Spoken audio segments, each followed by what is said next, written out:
गणानां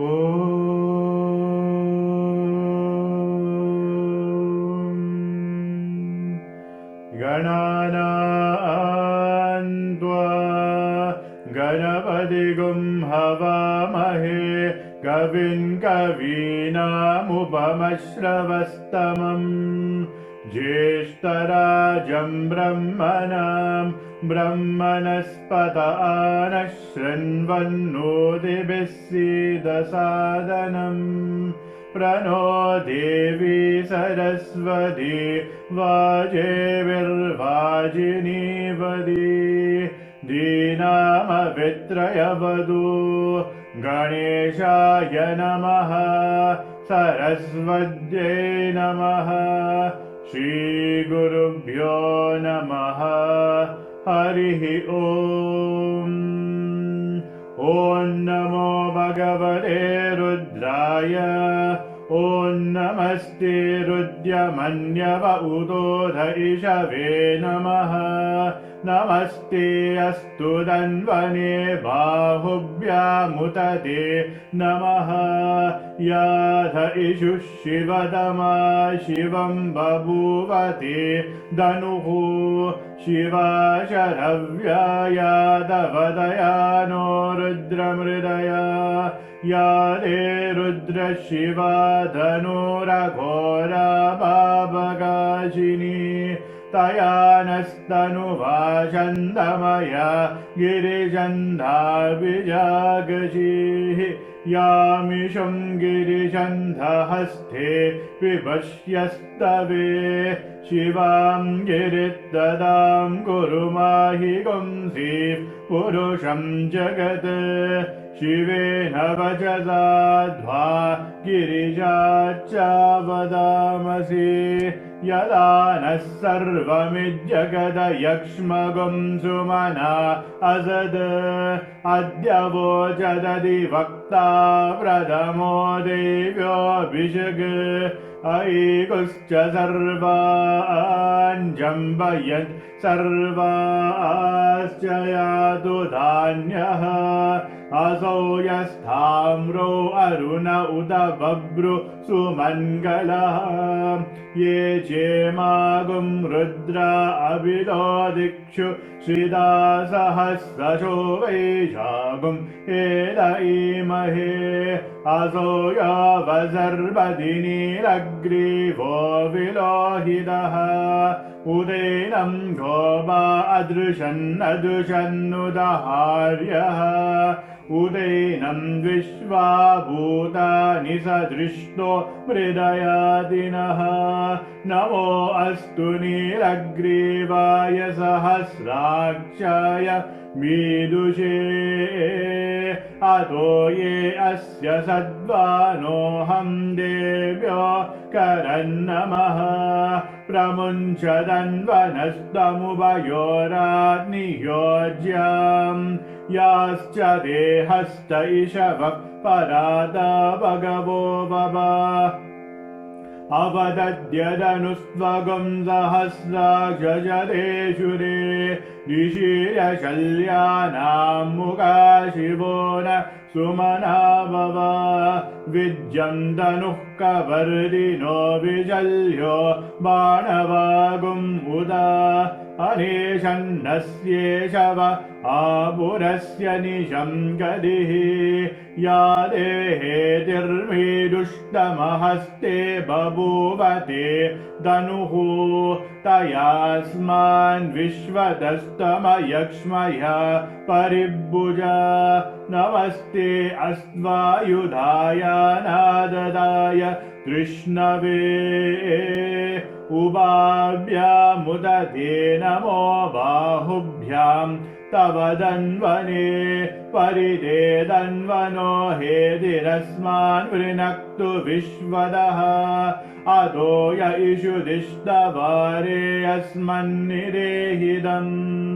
नमस्ते अस्तु भगवन् विश्वेश्वराय महादेवाय त्र्यम्बकाय त्रिपुरान्तकाय त्रिगाग्निघालाय कालाग्निरुद्राय नीलकण्ठाय मृत्युञ्जयाय सर्वेश्वराय सदाशिवाय श्रीमन्महादेवाय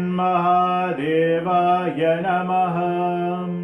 नमो हिरण्यवाहवे सेनानेदिजां जपदये नमो नमो वृक्षेभ्यो हरिकेशेभ्यः पशूनां पदये नमो नमः। सस्विञ्जराय द्विषेमदेवतीनां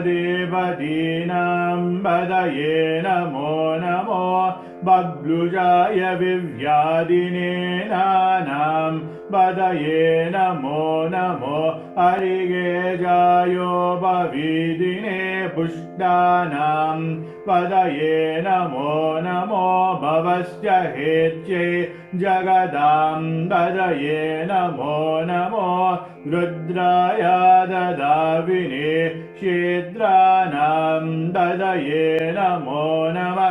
सूदाय हन्याय वनानां पदये नमो नमो रोहिताय स्तपदये वृक्षाणां पदये नमो नमो मन्द्रिणे वाणिजाय कक्षाणां पदये नमो नमो भुवन्दये वारिवस्कृतायोषधीनां पदये नमो नमः। उच्चैकोशाय ग्रन्थयदे बद्धीनां पदये नमो नमः। कृत्स्नवीदाय दावदे सद्वनां पदये नमः। नमः सहमानाय निर्व्याधिन आव्याधिनीनां पदये नमो नमः।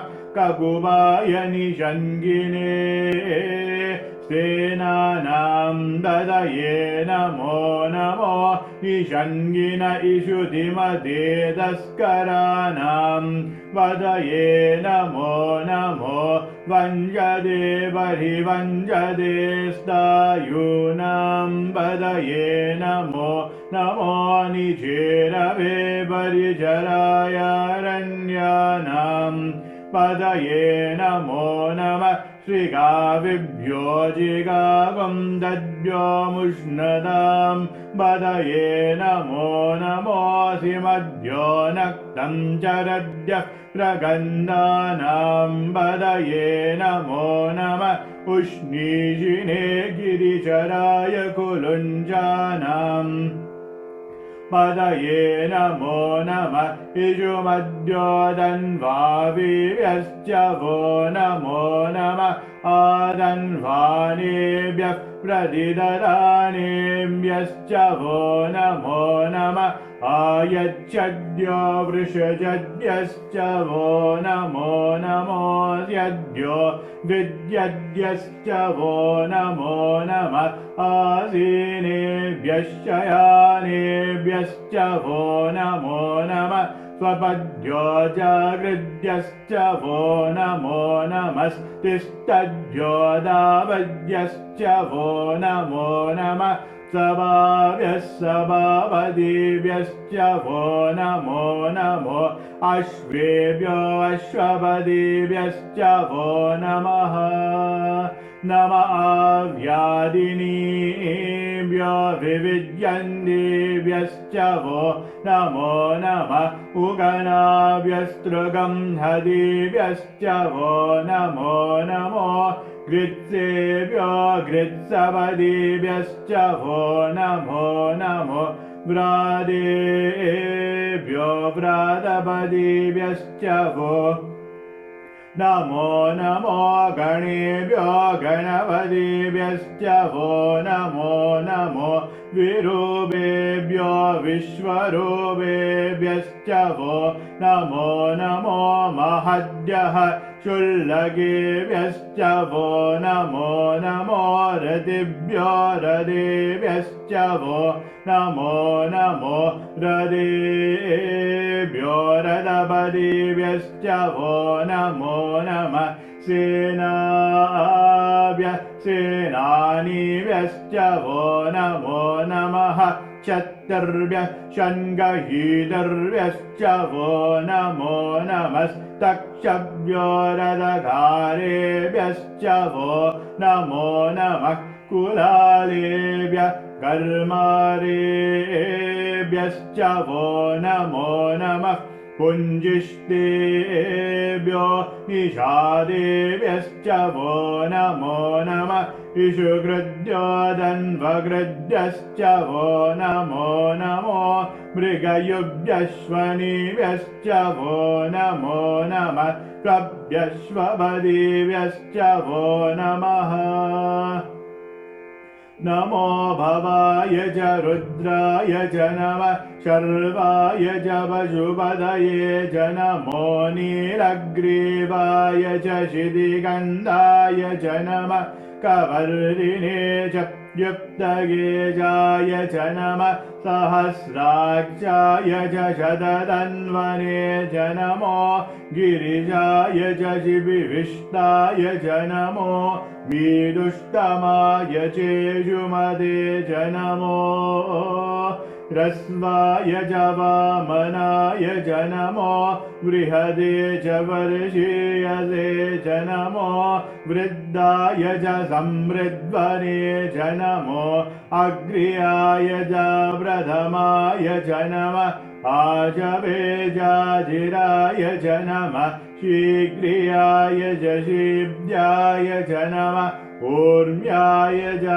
वस्वन्याय च नमः सोदस्याय च द्विभ्याय च नमो ज्येष्ठाय च कनिष्ठाय च नमः पूर्वजाय च वरजाय च नमो मध्यमाय च भगल्वाय च नमो जगन्याय च बुद्ध्याय च नमः सोऽभ्याय च प्रतिसर्याय च नमो याम्याय च क्षेम्याय च नमः उर्वर्याय च कल्याय च नमः लोक्याय च वदान्याय च नमो वन्याय च कक्ष्याय च नमः श्रवाय च प्रतिश्रवाय च नमः आजुषेणाय चाजुरदाय च नमः शूराय जावविन्धते च नमो वर्मिने च वरोदिने च नमो बिल्मिने च गवचिने च नमः स्तुताय च श्रुतसेनाय च नमो दुन्दुभ्याय च हनन्याय च नमो धृष्णवे च प्रमृजाय च नमो दूताय च प्रहिताय च नमो निषङ्गिने चेषुधिमते च नमस्तीक्ष्णे च वेचायुधिने च नमः स्वायुधाय च सुधन्वने च नमः कृत्याय च वद्याय च नमः काद्याय च नीप्याय च नमः सूर्याय च सरस्याय च नमो नाद्याय च वैजन्दाय च नमः कूप्याय च वत्याय च नमो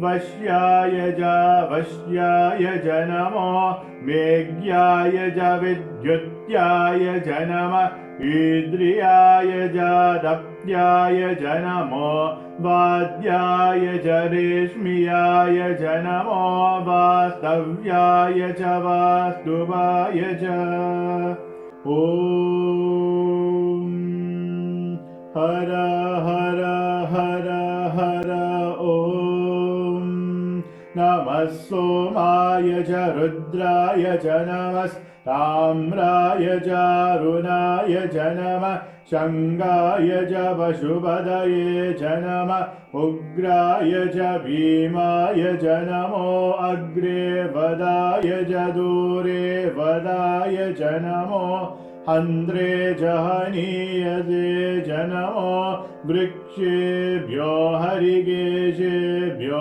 नमस्ताराय नमः शम्भवे च मयो भवे च नमः शङ्कराय च मयस्कराय च नमः शिवाय च शिवधराय च नमस्तेज्याय च गुल्याय च नमः पार्याय च वार्याय च नमः प्रदरनाय चोदरनाय च नमः आधार्याय च लाद्याय च नमः चष्व्याय च वेन्याय च नमः त्रिगद्याय च प्रवाह्याय च नमः ईरिण्याय च प्रपद्याय च नमः किगुंचिलाय च शयनाय च नमः कवर्दिने च पुलस्तये च नमो गोष्ट्याय च गृह्याय च नमस्तल्व्याय च गेह्याय च नमः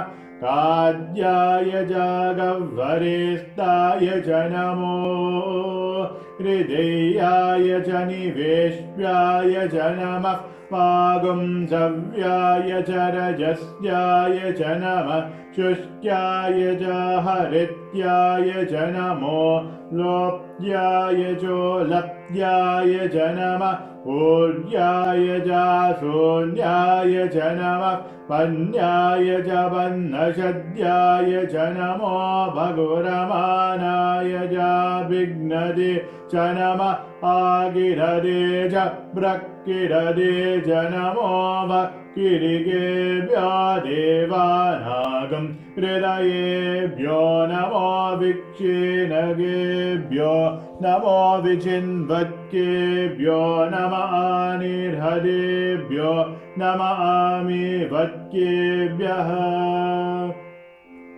द्रावे अन्नसस्वदे दरिद्रन्नीललोहिता येषां पुरुषाणामेषां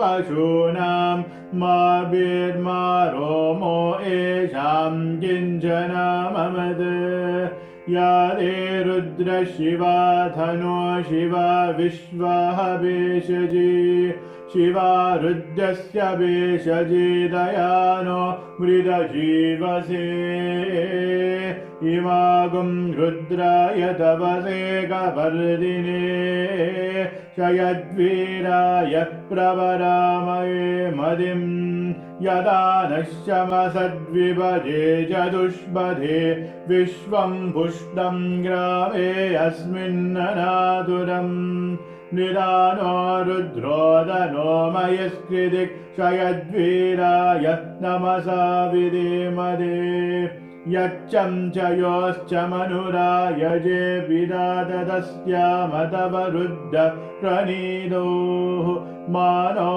महान्दमुदमानो अर्भकं मान उक्षन्दमुदमान उक्षिदम् मानोपदीः पितरं मोदमादरं प्रियमानस्तनुवो रुद्धरीरिषः मानस्तोकेदनये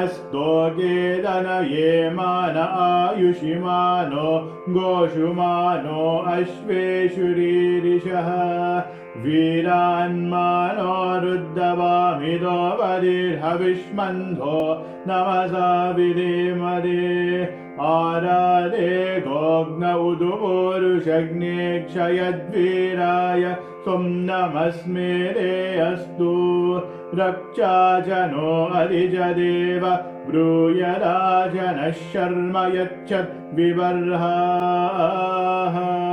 स्तुहिश्वतं दत्तसदैजुवानं मृगन्न भीममुदमद्दुमुग्रम् विदाचरित्ये रुद्धस्तवानो अन्यन्ते अस्मन्निव बन्धुसेनाः परिणो रुद्रस्य हेतिर्विनक्तु परिवेशस्य दुर्मतिरगायोः अवस्थिरामगवद्वयस्तनुष्वामी वस्तोकायतनयाय मृदया मीदुष्टम शिवतम शिवो नः सुमना भव वरमे वृक्ष आयुधन्निदाय कृत्तिं वसान आचन विनागं बिभ्रदागहि विगिरिदविलोहितनमस्ते अस्तु भगवः यास्ते सहस्रगुं हेदयोन्यमस्मन्निव बन्धुदाः सहस्राणि सहस्रदा बाहुवोस्तव हेतयः तासामीशानो भगवः पराचीनामुगाग्रिदि सहस्राणि सहस्रशो ये रुद्रा अधिभूम्याम्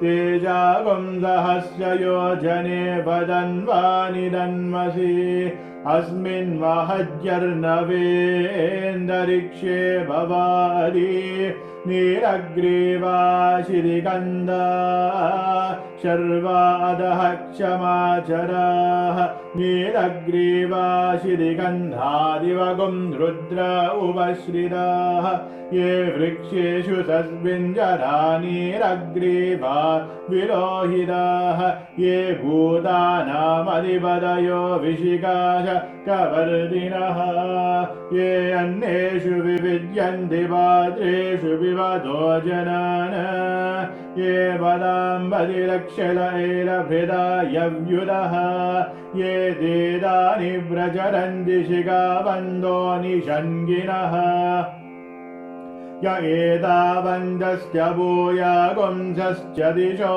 रुद्राभिदस्तिरे तेषागुं सहस्रयोजने वदन्वानि दन्मसि नमो रुद्रेभ्यो ये पृथिव्यां येऽन्तरिक्षे ये दिवि येषामन्नं द्वादो वर्षमिषवस्तेभ्यो दश प्राचे दश दक्षिणा दश प्रदीचे दशोदीचे दशोद्वास्तेभ्यो नमस्ते नो मृदयन्तु देयं विष्णो यश्च नोद्वेष्टितम्भो चम्बे ददामि त्र्यम्बके यजामहे सुगन्धिं पुष्टिवर्धनम् उर्वारुकमिव बन्धनात् मृत्योर्मुक्षीयमामृतात् यो रुद्रो अग्नो यो अप्सु य ओषधीषु यो रुद्रो विश्वा भुवना विवेश तस्मै रुद्राय नमो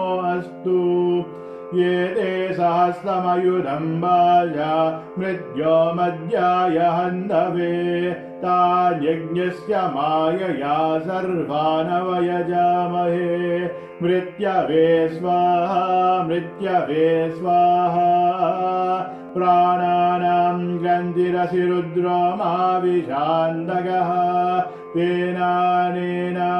तेनानेनाभ्ययस्व नमो रुद्राय विष्णवे मृत्युर्मे भाहि तमुस्तु हि यस्विषु सुदन्वायो विश्वस्य च यदि वेषजस्य यक्ष्वा महेशो मनसाय रुद्रं नमो बिर्देवसुरं दुवस्य अयं मे हस्तो भगवान् अयं मे भगवत्तरः अयं मे विश्ववेशजो यगुं शिव विमरुशनः ॐ शान्ति शान्ति शान्तिः संयमे मयश्च मे प्रियं च मे नुकामश्च मे कामश्च मे सोमनसश्च मे भद्रं च मे श्रेयश्च मे वश्यश्च मे यशश्च मे भगश्च मे दविनं च मे यन्दा च मे दर्दा च मे क्षेमश्च मे दिदिश्च मे विश्वं च मे महश्च मे संदिच्च मे ज्ञातं च मे सुश्च मे भ्रसुश्च मे क्षीरं च मे लयश्च मर्दं च मे मृदं च मे यक्ष्मं च मे नामयच्च मे जीवादुश्च मे दीर्घायुध्वं च मे नमित्रं च मे भयं च मे सुखं च मे शयनं च मे सुजा च मे सुदिनं च मे ॐ शान्ति शान्ति शान्तिः स्वस्ति प्रजाभ्यः परिपालयन्ताम्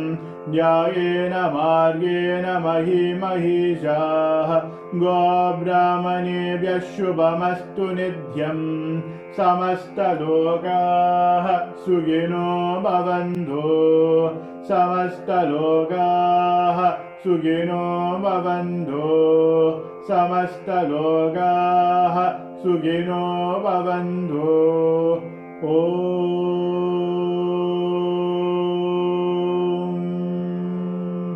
शान्ति शान्ति शान्तिः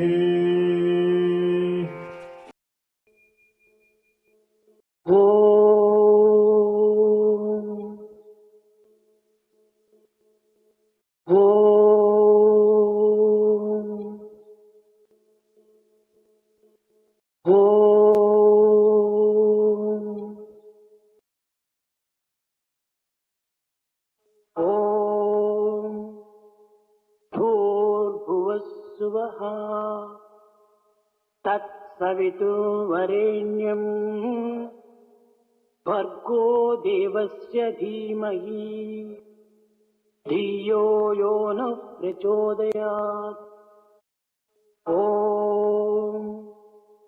भूर्भुवस्सुवः तत्सवितुर्वरेण्यं भर्गो देवस्य धीमहि धियो यो नः प्रचोदयात्। ॐ भूर्भुवस्सुवः तत्सवितुर्वरेण्यं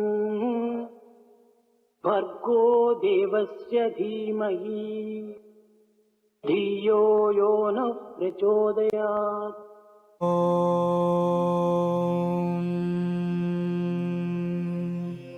शान्ति शान्ति शान्तिः।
जय साई गुरुदेवा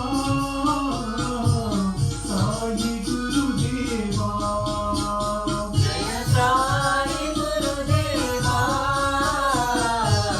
साई गुरुदेवा जय साई गुरुदेवा साई गुरुदेवा जय साई गुरुदेवा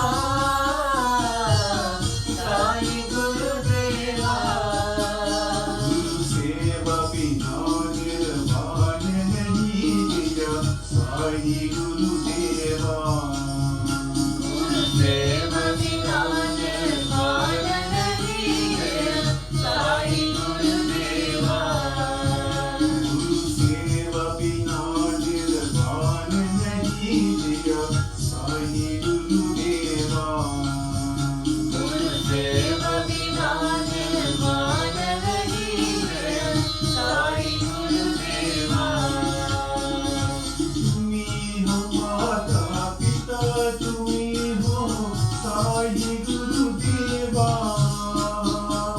तुम्ही हो माता पिता तुम्ही हो साई गुरुदेवा तुम्ही हो माता पिता तुम्ही हो साई गुरुदेवा तुम्ही हो माता पिता तुम्ही हो साई गुरुदेवा सत्य स्वरूपा राधिका हो साई गुरुदेवा सत्य स्वरूप राधिका हो साई गुरुदेवा सत्य स्वरूपा राधिका हो साई गुरुदेवा सत्य स्वरूप राधिका हो साई गुरुदेवा सेवा बिना निर्वाण नहीं दिया साई गुरुदेवा गुरुदेव बिना निर्वाण नहीं है साई गुरुदेवा गुरु सेवा बिना निर्वाण नहीं दिया साई गुरुदेवा गुरुदेव बिना निर्वाण नहीं है साई गुरुदेवा जय साई गुरुदेवा साई गुरुदेवा जय साई गुरुदेवा साई गुरुदेवा सेवा बिना निर्वाण नहीं दिया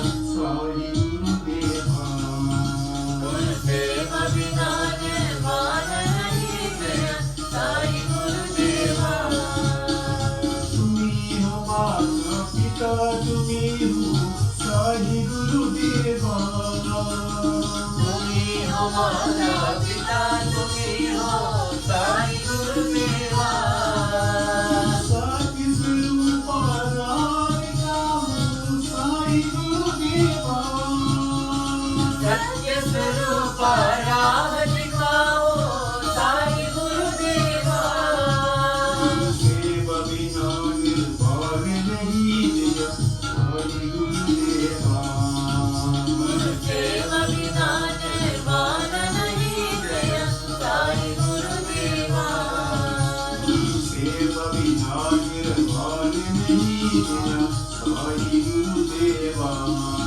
गुरुदेव बिना निर्वाण नहीं है साई गुरुदेवा जय साई गुरुदेवा साई गुरुदेवा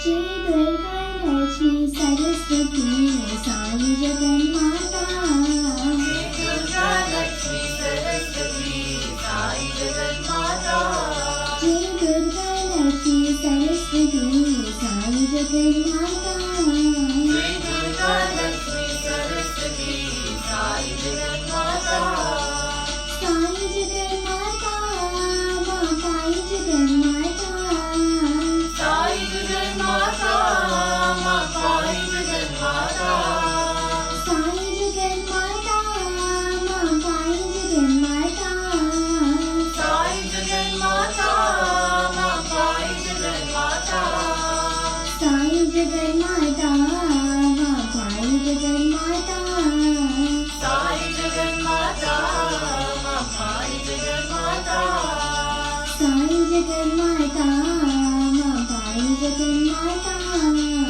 साई जगन्माता माँ साई जगन्माता जय दुर्गा लक्ष्मी सरस्वती साई जगन्माता जय दुर्गा लक्ष्मी सरस्वती साई जगन्माता साई जगन्माता माँ साई जगन्माता साई जगन्माता माँ साई जगन्माता साई जगन्माता माँ साई जगन्माता साई जगन्माता माँ साई जगन्माता साई जगन्माता माँ साई जगन्माता साई जगन्माता माँ साई जगन्माता जय दुर्गा लक्ष्मी सरस्वती साई जगन्माता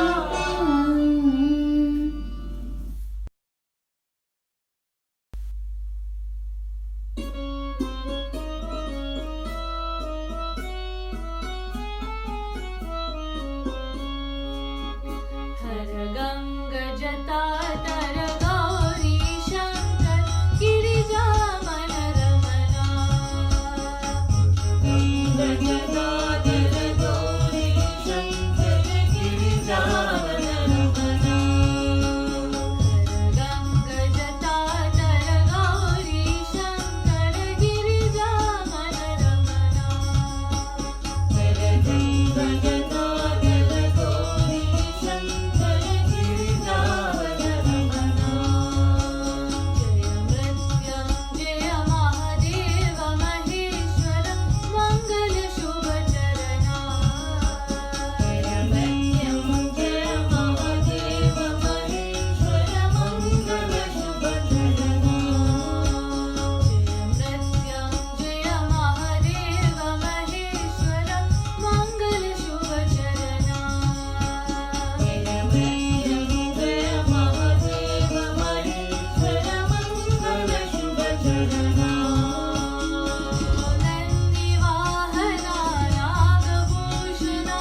शिव महेश्वरा शिव महेश्वरा साई राम शिव महेश्वरा शिव महेश्वरा शिव महेश्वरा साई राम शिव महेश्वरा शिव महेश्वरा शिव महेश्वरा साई राम शिव महेश्वरा शिव महेश्वरा शिव महेश्वरा साई राम शिव महेश्वरा शिव शंकरा शिव महादेवा साई राम शिव महेश्वरा शिव शंकरा शिव महादेवा साई राम शिव महेश्वरा शिव शंकरा शिव महादेवा साई राम शिव महेश्वरा शिव शंकरा शिव महादेवा साई राम कैलासवास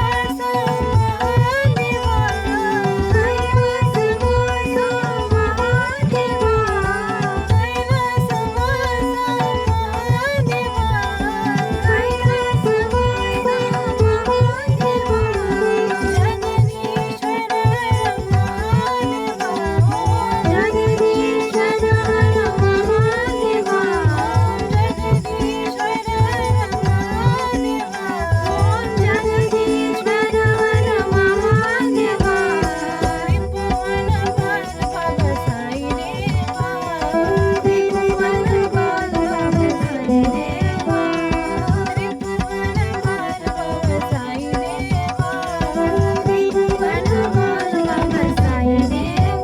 शिव महेश्वरा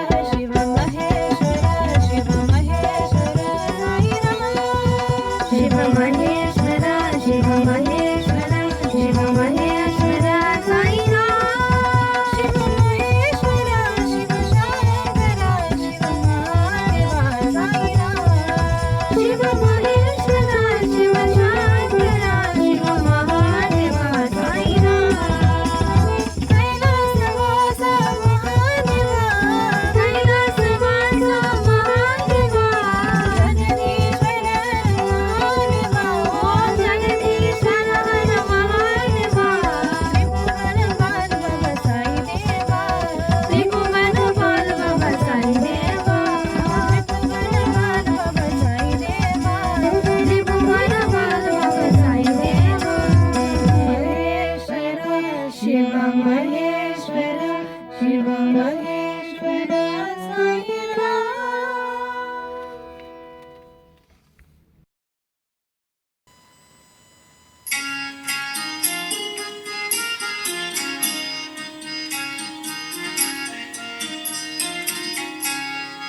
राम कहो कृष्ण कहो ईश्वर अल्लाह साई कहो राम कहो कृष्ण कहो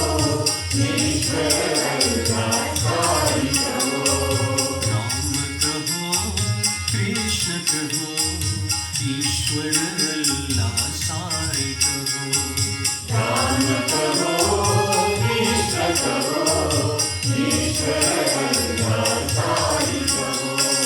बुद्ध कहो गुरु नानक कहो जोराष्ट्र महावीर यीशु कहो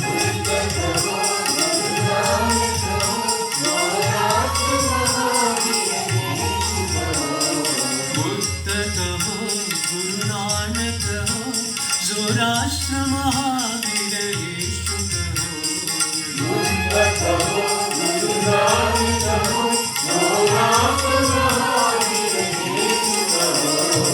राम कहो कृष्ण कहो ईश्वर अल्लाह साई कहो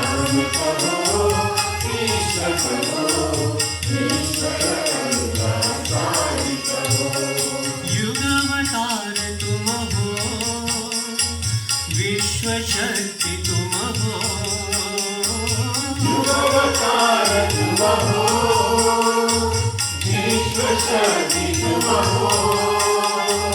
युगावतार तुम हो विश्व शक्ति तुम हो,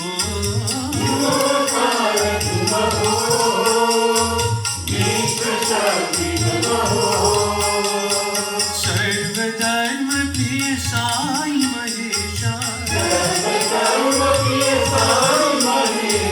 सर्वधर्म प्रिय साई महेशा,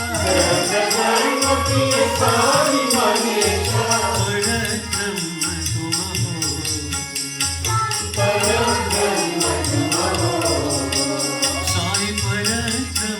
तुम हो, साई परब्रह्म तुम हो, राम कहो कृष्ण कहो ईश्वर अल्लाह साई कहो,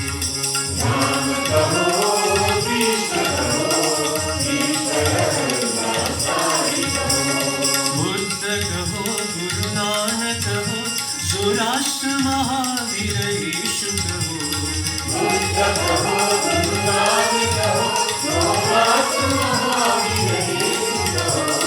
राम कहो कृष्ण कहो ईश्वर अल्लाह साई कहो,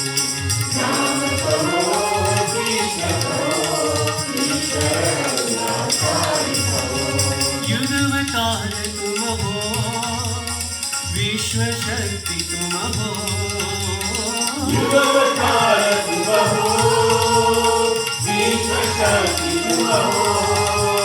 सर्वधर्म प्रिय साई महेशा, परब्रह्म तुम हो, साई परब्रह्म तुम हो,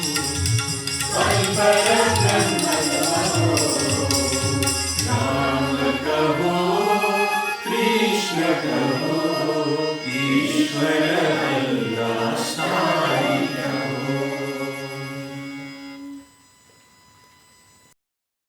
भजन बिना सुख शांति नहीं,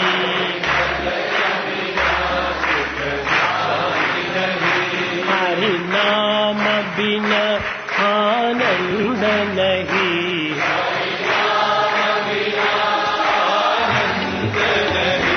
हरि नाम बिना आनंद नहीं,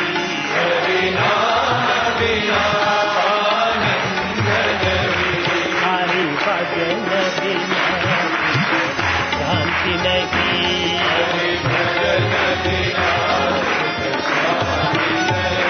जप ध्यान बिना संयोग नहीं, जप ध्यान बिना संयोग नहीं, प्रभु दर्श बिना प्रज्ञान नहीं,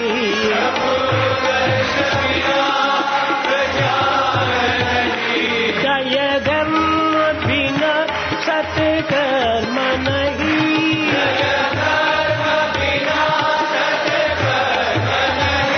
भगवान बिना कोई अपना नहीं,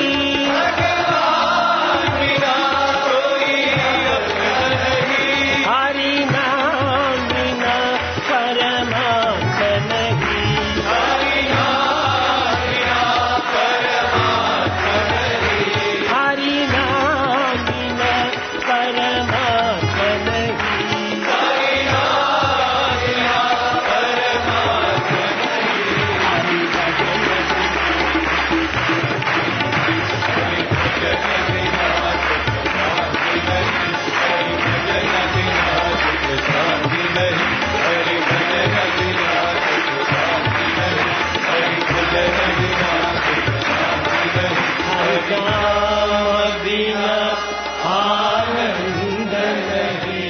हरि नाम बिना आनंद नहीं, हरि भजन बिना, हरि भजन बिना सुख शांति नहीं।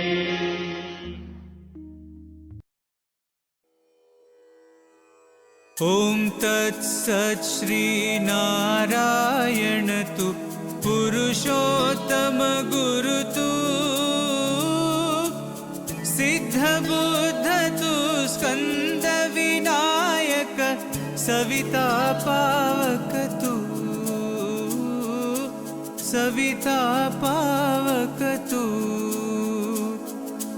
ब्रह्ममज तू, यहोवा शक्ति तू, येशु पिता प्रभु तू, रुद्र विष्णु तू, राम कृष्ण तू, रहीमताओ तू, रहीमताओ तू, वासुदेव गो विश्वरूप तू, चिदानंद हरि तू, अद्वितीय तू, अकाल निर्भय आत्मलिंग शिव तू, आत्मलिंग शिव तू, आत्मलिंग शिव तू।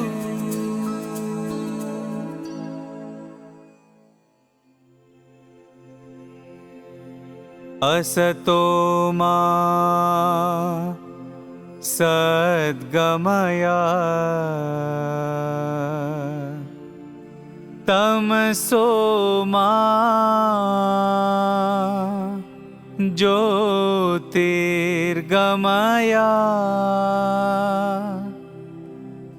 मृत्योर्मा अमृतं गमया।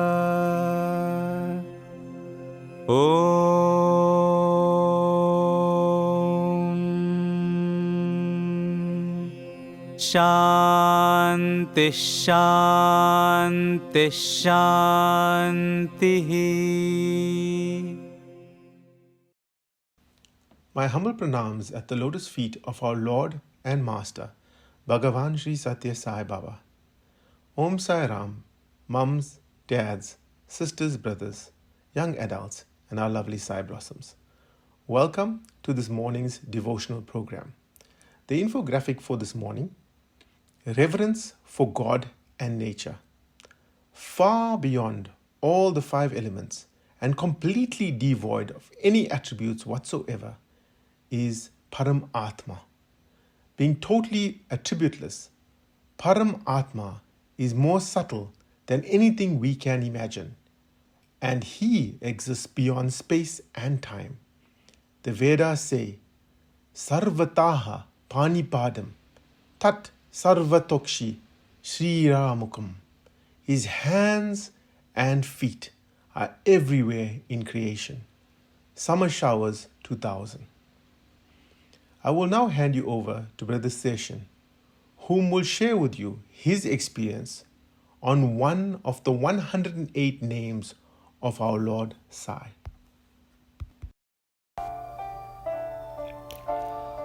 I offer my humble pranams and salutations at our dearest Lord and Master, Bhagavan Sri Satya Sai Baba, my loving Sai Rams, dear brothers and sisters.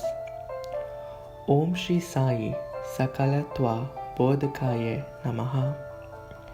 Salutations to Shri Sai, who enlightens us on the essence of all systems of knowledge.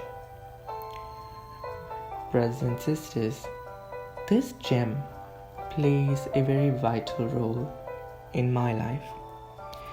And the reason is, during my childhood, education had been a constant challenge for me. I always had troubles in education. And to explain to you how bad it was, I used to think that getting ones and twos means I came out first in the class or second in the class. And it was a constant battle. Being sent early to school had its disadvantages. However, as time went on, the challenges did increase, and it was out of my control. No matter how much tuitions I went for or how many revision lessons I did, I always found it very difficult. And after I finished primary school and entered high school, it became more of a reality that I'm struggling. However, during my primary school, I knew of Swami but didn't actually know much about him or his full potential. And when I reached high school, I would say when I was in grade 10, that's when I started reading more of Swami, understanding more of him, and really paying attention to what's more important. And that's when I said, this is out of my control. No matter how much I study, no matter how much I do the work, there's something lacking. And then I just resorted in engaging in spiritual practices, sadhanas, and it helped. It helped me calm me down, reduce stress during exam times, and I was able to focus. And once I told Swami or gave Swami my life and said, you take control, the aspect of education became more of a priority, because during ashram, during bhajans, during Sunday bhajans, and even bhajan practice, my only prayer was, Swami, let everything go well in my education. Constant prayer, let everything go well in my education. That's how much fear I had of failing. And it came to a point where I just surrendered to him. I said, you take control now. And from starting off getting 1s and 2s in primary schools, to passing, to getting an average mark, and currently I'm completing my master's, I can say that this gem is something that's very close to me, because I know how Swami helped me with my education, and he is the true essence of systems of knowledge. It's only through him that I achieved so much in my academic life. So Swami, I would like to thank you for this. Brothers and sisters, young adults and children, I know that sometimes it can be difficult during school, high school, and even campus with education. It can be difficult not getting the marks that you would expect, or not doing well. But my one message for you is to always surrender to Swami. Ask him to guide you when you're writing a paper, doing a presentation, or even speaking in class. He is always there, guiding us, protecting us. So surrender to him, meditate on his form, and he will definitely help his children. Jai Sai Ram. Thank you, Brother Session, for sharing your experiences with us. The weekly announcements. The morning prayer starts at 5:30 a.m. every Sunday.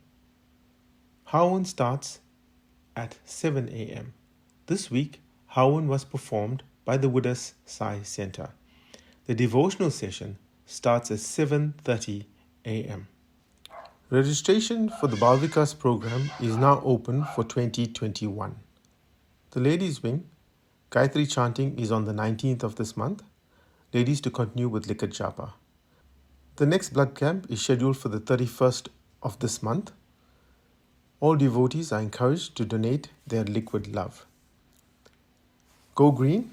All devotees are encouraged to continue with the Grow Green initiatives, which include the making of eco bricks, the planting of trees, spec boom, herb and veg gardens. The National Online Study Circle continues every Sunday at 6:30 p.m. The mind is the puppet of the food that is consumed by man. The intake by the senses are part of the food that builds the individual. As is the food, so is the head. Man's thoughts, desires, and aspirations are related to the kind of food he consumes. So, go green by eating green. Why take a life when we can save a life? During Aarti, please pray for the sick and the needy. Jai Sai Ram.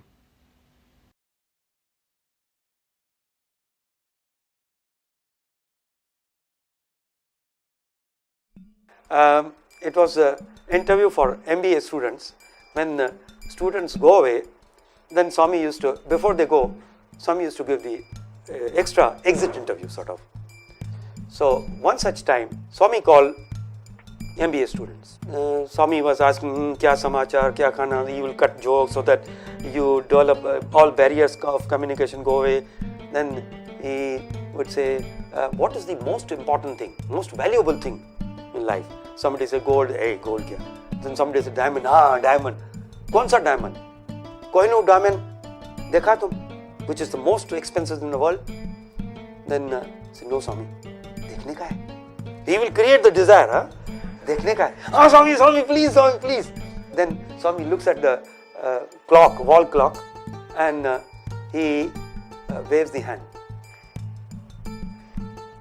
and creates the Kohinoor diamond. Then he gave it to each one. Hey, jaldi karo. You know, there are guards. Then one boy, you can be free with Lord. When one boy is asking, Swami, supposing they see that Kohinoor is missing, they'll give the alarm and the whole country will be alert, Swami. He said, hey, itna mere ko akal nahi hai. I have kept one artificial Kohinoor over there. Then as it was passing, another boy is asking, Swami, if because they are watching continuously, supposing one of them, he comes to know that it is artificial, not the real, what will happen? Say, hey, don't worry, what's the time? What must be the time over there? Early morning, 4:35. They are all dozing. I met them, given them the strong dose. They are sleeping so much, they will not be able to identify real and artificial. But then, hey, jaldi karo. So, then Swami told, who wants it? Richest person in the world you will become. Who wants it? Who will say, Swami, give me? You keep quiet. Then Swami from his hand disappear. Swami. Then Swami said, Dekho time. Now, here is the revelation. I saw my watch when Swami said that, see, what's the time? They must be dozing in this. When he looked at the watch, he said, I saw my watch. It's stuck. Maybe something is wrong with the watch. I saw Swami's wall clock. Same time. Then, when I was seeing this and that, Swami understood. He said, who am I, sir? Then in Sanskrit, Kalaya Nama, Kalatitaya Nama, Lord is beyond time and space. And then Swami said, all of you see your watches? All the watches had stopped. He has a control of everything, man. Even now he is present, mind you. With this, now you said that with this we can close that even while body, form was with us, his intention was, or his all the time efforts were to make us realize that he is there everywhere. In that omnipresent, omnipotent, present, I will give next time some more incidents, but again and again he used to bring back the same point that you remember I am there. Even your eyes are not able to see him, he is there.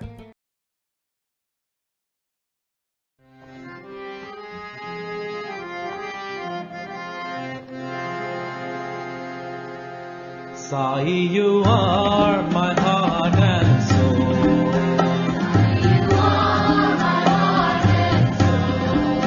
Sai, you are my heart and soul.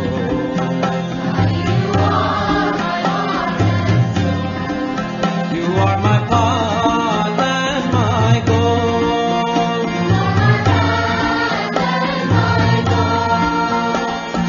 You make my life whole and complete. You give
universe is here. Swami Satya Sai is here.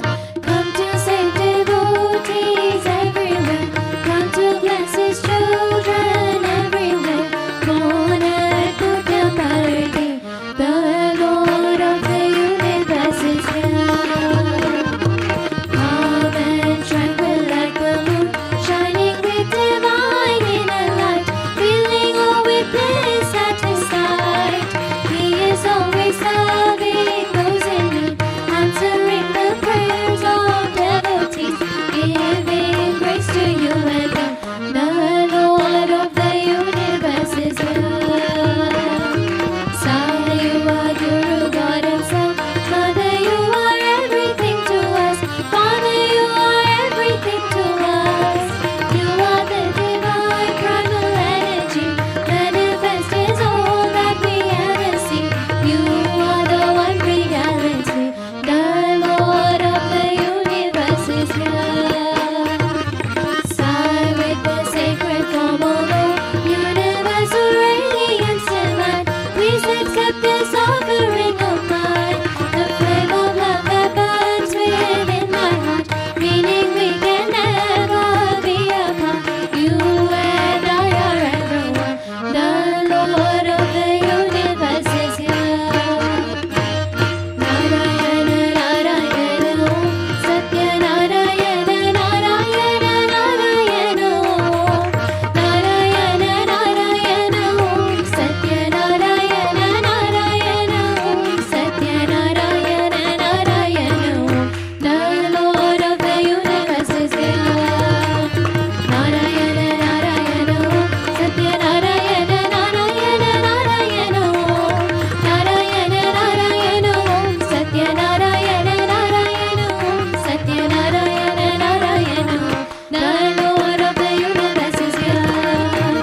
Narayana Narayana Om Satya Narayana Narayana Narayana Om Narayana Narayana Om Satya Narayana Narayana Om Satya Narayana Narayana Om.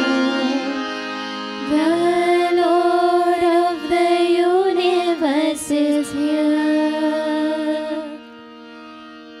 Om Shanti Shanti Shanti. May the love we're sharing spread its wings, fly across the earth, and bring you joy to every soul that is alive.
Loka Sukhino Bhavantu. May all the beings in all the worlds be happy.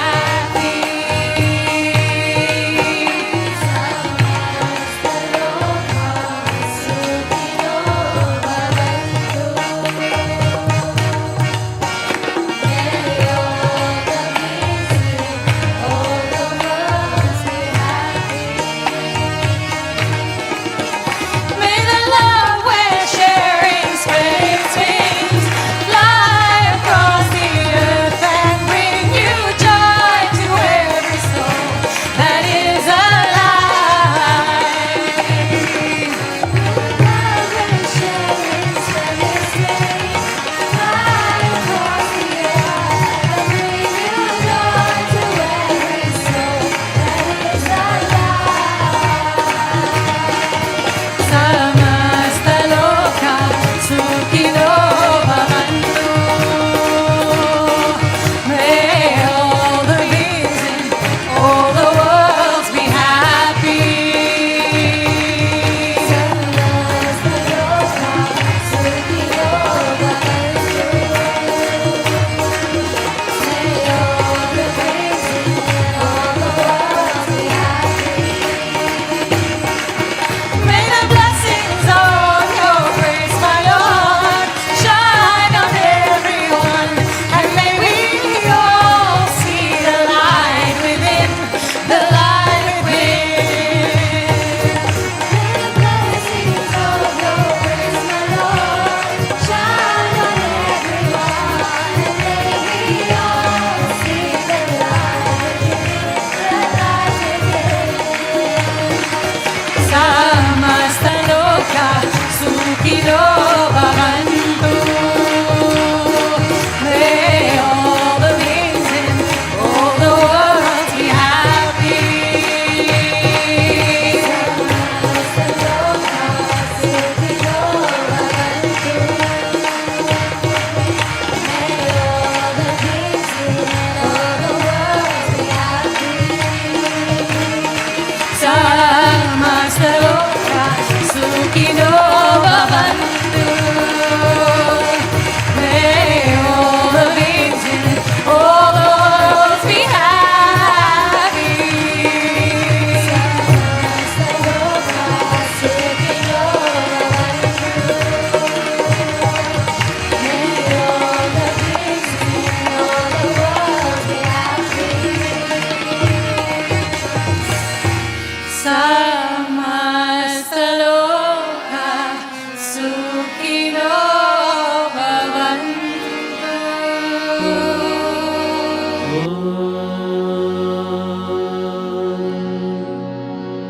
शान्ति शान्ति शान्ति। जय बोलो भगवान श्री सत्य साई बाबा जी की जय।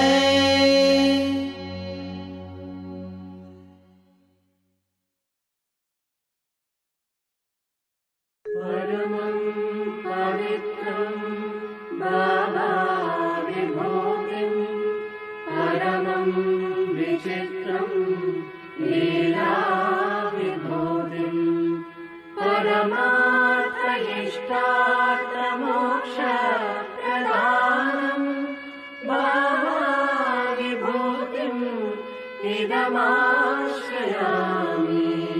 परमं पवित्रं बाबा विभूतिं, परमं विचित्रं लीला विभूतिं, परमार्थ इष्टार्थमोक्ष प्रदानं बाबा विभूतिं इदमाश्रयामि। परमं पवित्रं बाबा विभूतिं, परमं विचित्रं लीला विभूतिं, परमार्थ इष्टार्थमोक्ष प्रदानं बाबा विभूतिं इदमाश्रयामि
ॐ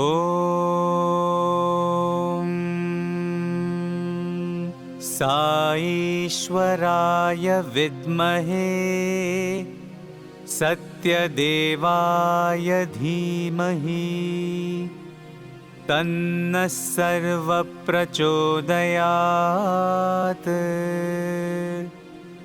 ॐ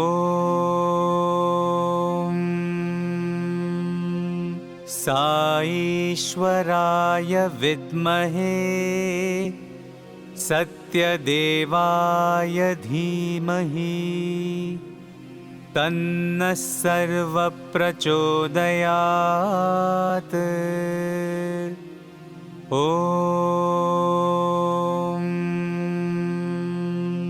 साईश्वराय विद्महे सत्यदेवाय धीमहि तन्नः सर्वप्रचोदयात्।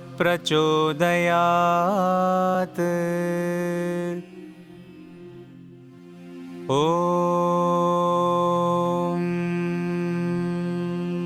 साईश्वराय विद्महे सत्यदेवाय धीमहि तन्नः सर्वप्रचोदयात्।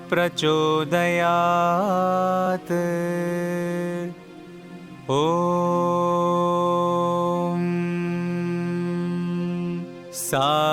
साईश्वराय विद्महे सत्यदेवाय धीमहि तन्नः सर्वप्रचोदयात्।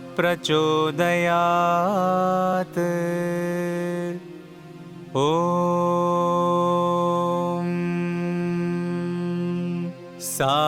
साईश्वराय विद्महे सत्यदेवाय धीमहि तन्नः सर्वप्रचोदयात्।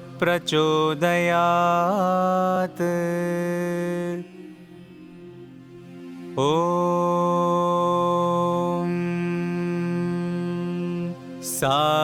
साईश्वराय विद्महे सत्यदेवाय धीमहि तन्नः सर्वप्रचोदयात्।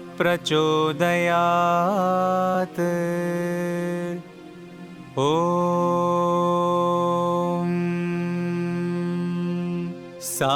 साईश्वराय विद्महे सत्यदेवाय धीमहि तन्नः सर्वप्रचोदयात्।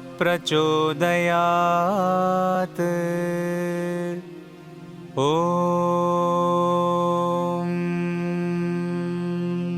साईश्वराय विद्महे सत्यदेवाय धीमहि तन्नः सर्वप्रचोदयात्।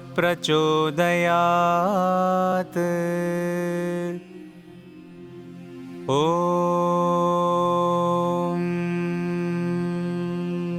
साईश्वराय विद्महे सत्यदेवाय धीमहि तन्नः सर्वप्रचोदयात्। ॐ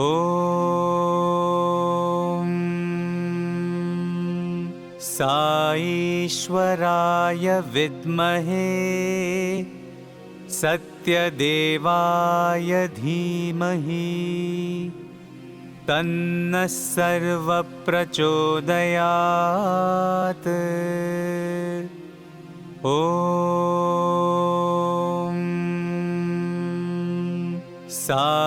साईश्वराय विद्महे सत्यदेवाय धीमहि तन्नः सर्वप्रचोदयात्। ॐ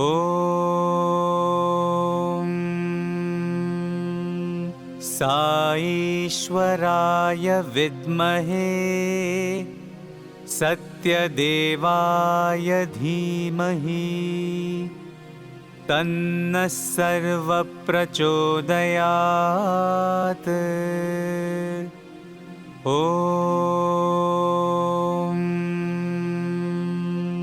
साईश्वराय विद्महे सत्यदेवाय धीमहि तन्नः सर्वप्रचोदयात्। ॐ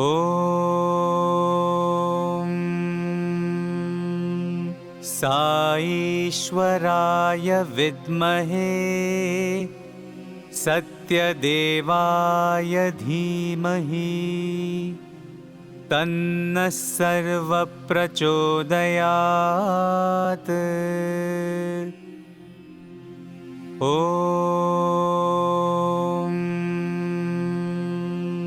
साईश्वराय विद्महे सत्यदेवाय धीमहि तन्नः सर्वप्रचोदयात्।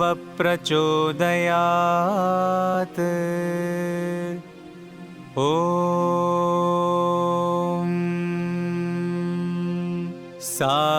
साईश्वराय विद्महे सत्यदेवाय धीमहि तन्नः सर्वप्रचोदयात्।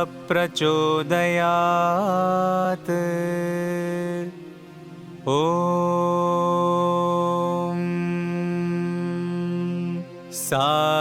साईश्वराय विद्महे सत्यदेवाय धीमहि तन्नः सर्वप्रचोदयात्।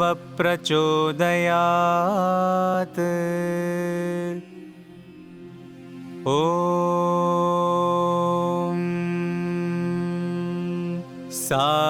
साईश्वराय विद्महे सत्यदेवाय धीमहि तन्नः सर्वप्रचोदयात्। ॐ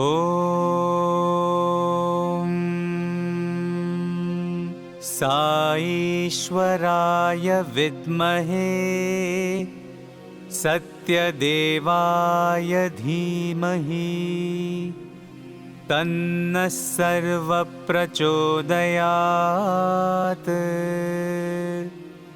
ॐ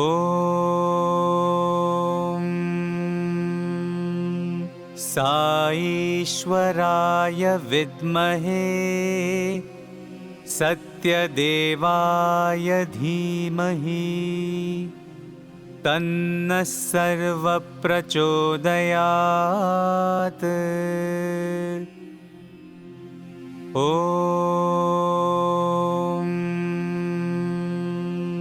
साईश्वराय विद्महे सत्यदेवाय धीमहि तन्नः सर्वप्रचोदयात्।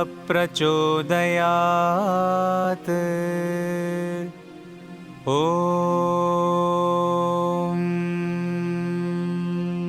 साईश्वराय विद्महे सत्यदेवाय सत्यदेवाय धीमहि तन्नः सर्वप्रचोदयात्।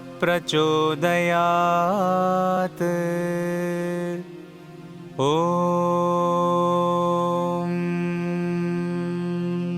साईश्वराय विद्महे सत्यदेवाय धीमहि तन्नः सर्वप्रचोदयात्।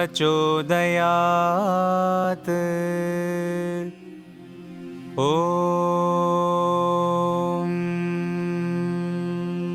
साईश्वराय विद्महे सत्यदेवाय धीमहि तन्नः सर्वप्रचोदयात्। ॐ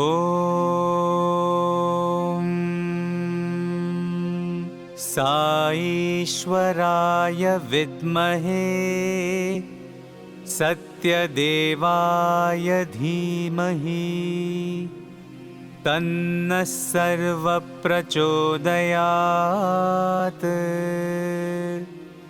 ॐ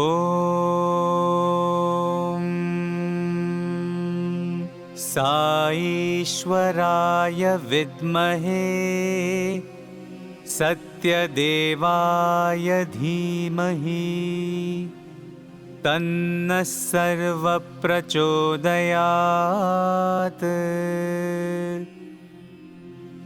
ॐ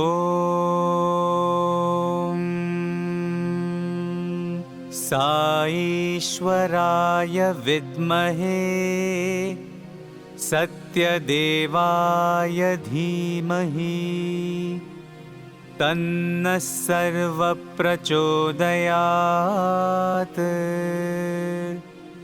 ॐ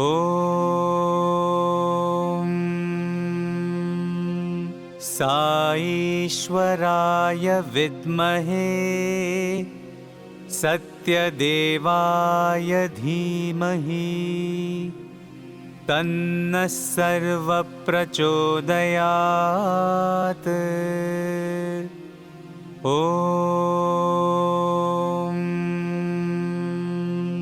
साईश्वराय विद्महे सत्यदेवाय धीमहि तन्नः सर्वप्रचोदयात्।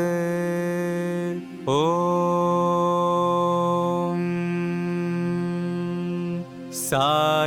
साईश्वराय विद्महे सत्यदेवाय धीमहि तन्नः सर्वप्रचोदयात्।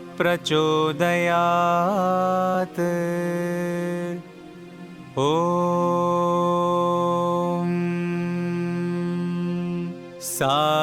साईश्वराय विद्महे सत्यदेवाय धीमहि तन्नः सर्वप्रचोदयात्।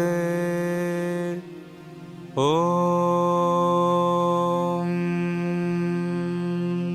साईश्वराय विद्महे सत्यदेवाय धीमहि तन्नः सर्वप्रचोदयात्।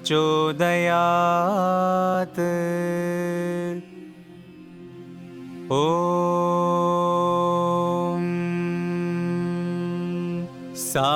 साईश्वराय विद्महे सत्यदेवाय धीमहि तन्नः सर्वप्रचोदयात्।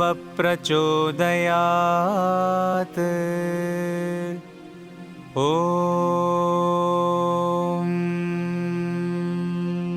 साईश्वराय विद्महे सत्यदेवाय धीमहि तन्नः सर्वप्रचोदयात्।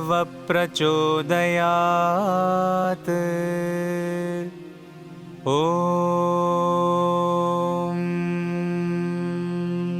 साईश्वराय विद्महे सत्यदेवाय धीमहि तन्नः सर्वप्रचोदयात्।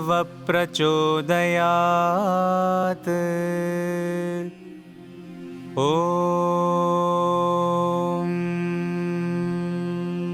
साईश्वराय विद्महे सत्यदेवाय धीमहि तन्नः सर्वप्रचोदयात्। ॐ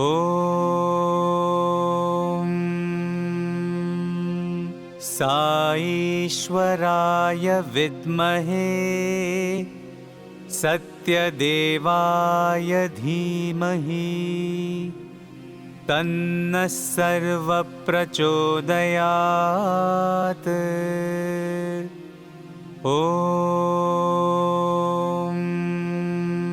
साईश्वराय विद्महे सत्यदेवाय धीमहि तन्नः सर्वप्रचोदयात्। ॐ साईश्वराय विद्महे सत्यदेवाय धीमहि तन्नः सर्वप्रचोदयात्। ॐ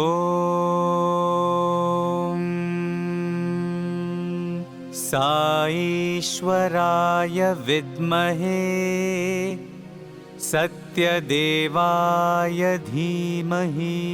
सत्यदेवाय धीमहि तन्नः सर्वप्रचोदयात्। ॐ साईश्वराय विद्महे सत्यदेवाय धीमहि तन्नः सर्वप्रचोदयात्। ॐ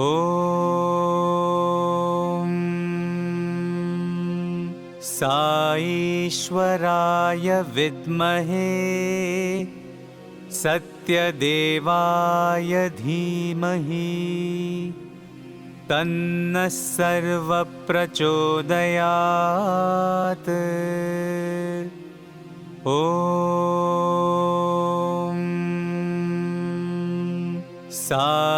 साईश्वराय विद्महे सत्यदेवाय धीमहि साईश्वराय विद्महे सत्यदेवाय धीमहि तन्नः सर्वप्रचोदयात्।